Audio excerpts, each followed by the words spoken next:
OpenAI closing its latest funding round today. Kate Rooney has these details and some very big numbers, Kate.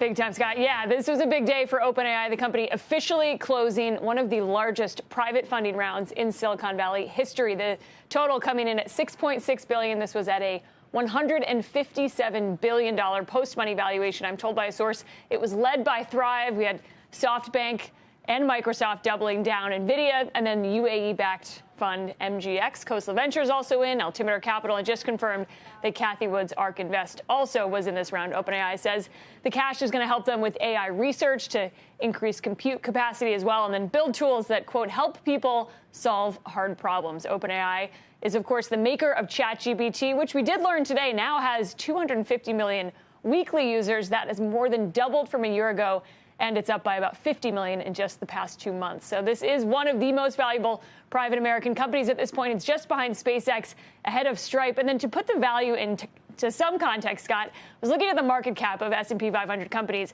It's bigger, on paper at least, than Goldman Sachs, Uber, Lockheed Martin. It's about double the value of Chipotle. OpenAI is still in the process, I'm told, of becoming a for-profit. We are going to talk about this and a lot more in an exclusive interview tomorrow with OpenAI's CFO Sarah Friar in the 10 a.m. Scott, back to you. Oh, that's great. So, Kate, we know about the recent, move to be a for-profit company. You mentioned some of these other companies like Stripe. When are we going to start really thinking about an IPO, do you think? I'm sure now it's got to be the topic of conversation out where you are almost every day. Big time. I mean, that is one of the big questions around Stripe. It's sort of the perennial example of when will they go public.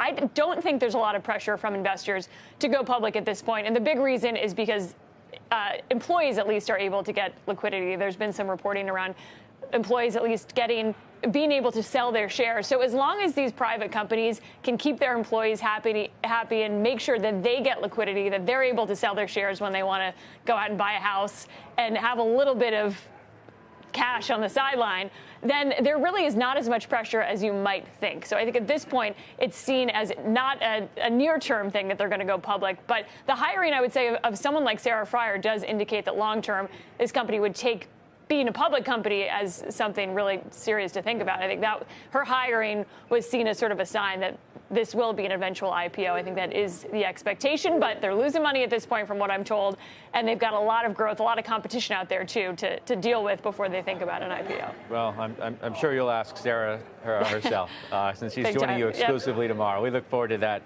really big interview. A great timing, too, to get that. Kate, thank you.